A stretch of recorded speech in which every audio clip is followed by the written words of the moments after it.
तो देखो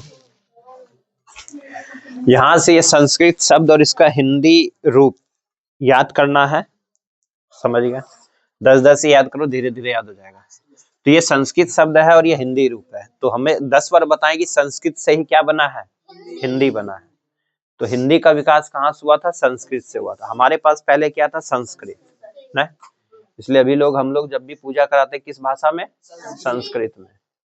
तो चलो यहाँ सबसे पहले है अत्र। अत्र मतलब क्या होता है? यहाँ। अत्र मीन्स यहाँ, अत्र मीन्स यहाँ, तत्र मतलब वहां, तत्र मतलब वहां, और कुत्र मतलब कहाँ, कुत्र मतलब कहाँ, तत्र मतलब वहां, और अत्र मतलब यहाँ। इन तीनों को एक साथ याद करोगे। अगला चलते हैं एकत्र। एकत्र मतलब एक जगह आना। बोलते हैं कि हम लोग एकत्रित होंगे, वहां पे मीटिंग रखें जहाँ एकत्रित होना है। लिखते हो ना, एकत्रित मतलब एक जगह, एकत्रित मतलब एक जगह, एकत्र मतलब एक जगह। सर्वत्र मतलब सब जगह, सर्वत्र मतलब सब जगह। जो पर्यायवाची याद किया उसको जल्दी याद होगा ये। सर्वत्र मतलब सब जगह, परत्र मतलब दूसरी जगह, परत्र मतलब दूसरी जगह। इन तीनों को एक साथ याद करोगे। समझे? चलो आगे। अमूत्र मतलब इस लोक में, अमूत्र मतलब इस लोक में। बहुत्र मतलब बहुत जगह, बहुत्र मतलब बहुत जगह। देखो यही छुपा हुआ, बहुत्र मतलब बहुत जगह, अमूत्र मतलब इस लोक में। अमृत बोलते हैं ना, अमूत्र मतलब इस लोक में, इस पूरे संसार में कहीं भी मिलेगा वो। चलो कुत्रापि मीन्स कहीं भी, कुत्रापि मीन्स कहीं भी, कुत्रापि मीन्स कहीं भी। ठीक है, इनको एक साथ याद करोगे। अब चलते इधर। कदा मतलब कब, कदा मतलब कब, और तदा मतलब तब। कदा मतलब, कदा मतलब कब, और तदा मतलब तब, और यदा मतलब जब, यदा मतलब जब। ठीक है, चलो इसको एक साथ याद करना है। फिर चलते हैं। सर्वदा मतलब हमेशा, सर्वदा मीन्स हमेशा। एकदा मीन्स एक बार, एकदा मीन्स एक बार। कदा प्रभृति मीन्स कब से, कदा प्रभृति मीन्स कब से। कदावधि मीन्स कब तक, कदावधि मीन्स कब तक। अब देखो इन दोनों में एक फर्क है। कदावधि, वधि मतलब कब तक, वधि मतलब कब तक। इसी प्रकार से यहाँ देखो तदा प्रभृति मतलब, तदा प्रधि मतलब, तदा मतलब तब, तो तदा प्रवृत्ति मतलब तब से, तदा प्रवृत्ति मतलब तब से। अभी हमने बोला था कदा, कदा मतलब कब तक, और कदा प्रवृत्ति मतलब कब से। यानी कि प्रवृत्ति मतलब ही क्या आ रहा है? से। प्रवृत्ति मतलब ही क्या आ रहा है? से। याद हो जाएगा? चलो अगला तदावधि। अभी बताए थे, यहाँ देखो कदावधि मतलब कब तक, और तदावधि मतलब तब तक। तो यहाँ क्या आ गया?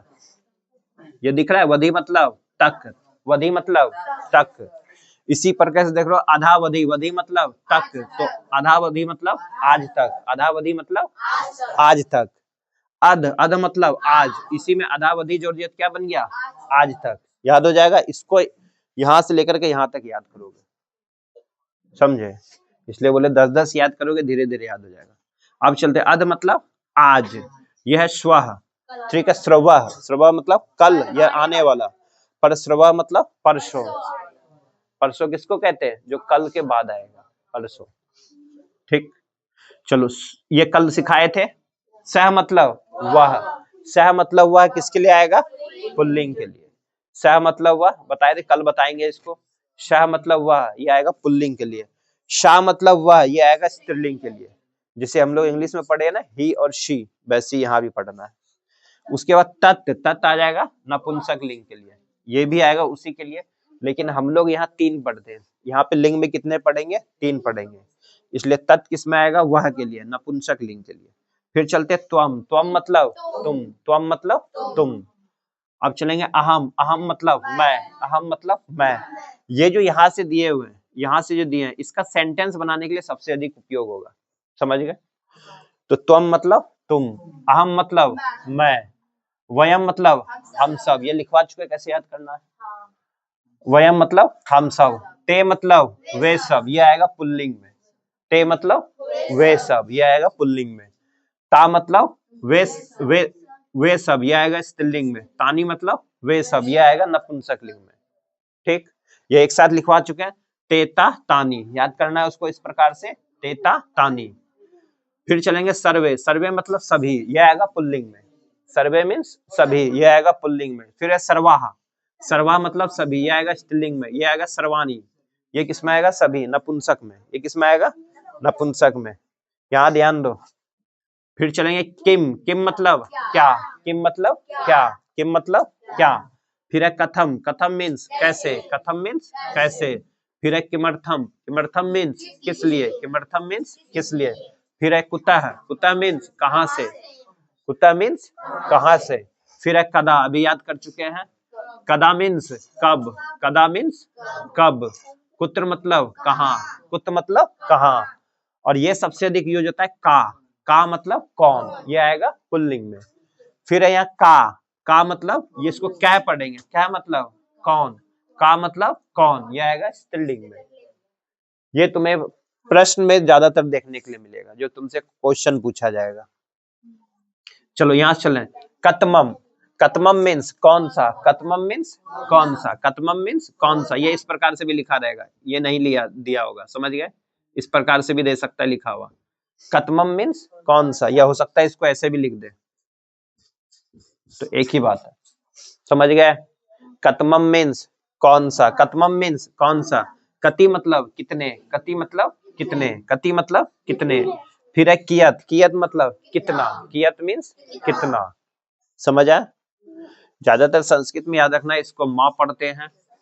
अगर किसी पे बिंदी आ जाए इसको भी माँ पढ़ेंगे, और हम लोग हिंदी में न पढ़ते हैं, पढ़ते हो ना, और इसको हा पढ़ते हैं, इसको हा पढ़ते हैं। संस्कृत में बस इतना ही फर्क है। चलो आगे चलते हैं। ये तुम्हारा भारतवर्षम, ये ज्यादातर एग्जाम में देख रहे पूछा गया 6-7 बार। फिर इसके बाद कल लिखाएंगे हिमालय के ऊपर, है ना, जो तुम्हारा 7 वाक्य आएगा और 7 लिखने हैं और 7 नंबर का होगा। इसलिए क्या करोगे, इस तरीके से नंबर डाल के लिखना है एग्जाम में, इससे फायदा हो जाएगा कि पूरे नंबर मिल जाएंगे। नहीं तो इस प्रकार से निबंध टाइप से लिखोगे तो वो फिर दिक्कत हो। इस प्रकार से ही लिख लेना, क्योंकि उसमें लिखा हुआ है कि 7 वाक्य में लिखना है, इसलिए ऐसे ही लिखना। तो भारतवर्षम में देखते हैं, भारतवर्ष के बारे में जानते हैं, जो तुम्हें हो सकता है इसके अलावा भी तुम चेंज कर सकते हो अगर तुम्हारे दिमाग में आ जाए, नहीं तो याद कर लो। चलो पहला देखो क्या, भारतवर्ष अस्माकम देश अस्ति, ठीक है। तो यह क्या है, भारत, यानी कि यह भारतवर्ष एक देश है ना। तो भारतवर्षम अस्माकम देश अस्ति, अयम एशिया महादेश दक्षिण भाग अवस्थी, अवस्थी मतलब अवस्थित है। तो यह क्या है, एशिया महाद्वीप के दक्षिण में अवस्थित है। ये कहाँ है, एशिया महाद्वीप के दक्षिण में स्थित है। तो हमारा भारत कहाँ स्थित है, एशिया महाद्वीप में है, और वो भी दक्षिण में स्थित है, याद रहेगा। अत्र गंडक यमुना देव गोदावरी हो गया, ये नदा वसंती, यहाँ पर गंगा यमुना गोदावरी नदी बहती है। तुम चाहे 2 भी लिख सकते हो, चाहे 1 भी लिख सकते हो। अत्र गंडक नदा वहंती, ठीक है। यह 2-3 नदी का नाम लिख सकते हो, जो भी तुम्हें आता है। आगे, अस्मिन देश विविधा भाषा प्रचलित संति, तो इस देश में क्या है, कई प्रकार की भाषाएं चलती है, क्योंकि भारत एक ऐसा देश है जहां किसी भी भाषा को मान्यता नहीं दिया गया। पढ़े है ना लोकतंत्र, तो यहाँ क्या है, अनेक भाषाएं प्रचलित है और बोली जाती है। उसके बाद अत्रेव राम कृष्ण बुद्ध गांधी राजेंद्र नेहरू पटेल आदि प्रमुख महापुरुष उत्पन्न है। तो इस देश में राम का जन्म, कृष्ण का जन्म, बुद्ध का, गांधी का, राजेंद्र प्रसाद का, नेहरू जी का, सरदार वल्लभ भाई पटेल, इन सभी प्रमुख महापुरुषों का जन्म हुआ था, इसी देश में जन्म हुआ। उसके बाद अयम देश ग्राम प्रधान कृषि प्रधान च कस्यते, तो तुम यहाँ से 1 भी लिख सकते हो, अयम देश ग्राम प्रधान कथ्यते, यानी कि यह देश ग्रामीण कहलाता है, यह देश यह कृषि प्रधान देश कहलाता है। ये दोनों लिख सकते हो, समझ गए। या तो तुम चाहो तो 1 हटा सकते हो अगर याद नहीं होता है तो। अयम देश ग्राम प्रधान कथ्यते, ये लिख सकते हो, या अलग सेंटेंस बनाना चाहो तो उसमें भी बना सकते हो। अयम देश कृषि प्रधान सच कथ्यते, यानी कि यह देश कृषि प्रधान देश है, यह देश ग्रामीण है और कृषि प्रधान देश है, ठीक है। चलो आगे, देशो अयम जगतः गुरु मन्यतः, इस देश में कई गुरु मान्य है, यानी कि कई गुरु है या जगत मानते हैं, यह शिक्षक के रूप में हम मानते हैं इस देश को। ये गुरु के रूप में हम लोग मानते हैं। ठीक है, कई गुरु ऐसे आए जिसमें हमने कई चीजों के बारे में दिखाया। जैसे तुम देखोगे बुद्ध ने जो जैन धर्म या तुमने बौद्ध धर्म पढ़े हो, इसका प्रचार हमें कहाँ कई विदेशों में देखने के लिए मिलता है। जैसे इंडोनेशिया में जो मंदिर है या और भी कई है, ये सारी चीजें देखते हैं, इसलिए ऐसा कहा जाता है इस देश को। समझ गए? या इस सेंटेंस को तुम 2 सेंटेंस में तोड़ सकते हो, ये वैसा ही रहेगा। इजी है, पढ़ोगे 4-5 बार याद हो जाएगा। बोलो याद हो जाएगा ना? तो याद करो, कम से कम 7 वाक्य याद करने ही करने हैं। एक ये लिखा दिया, एक हिमालय के ऊपर, इन दोनों को रट लेना है। 3 लिखवाएंगे, इन 3 में से आ जाएगा तुम्हारा।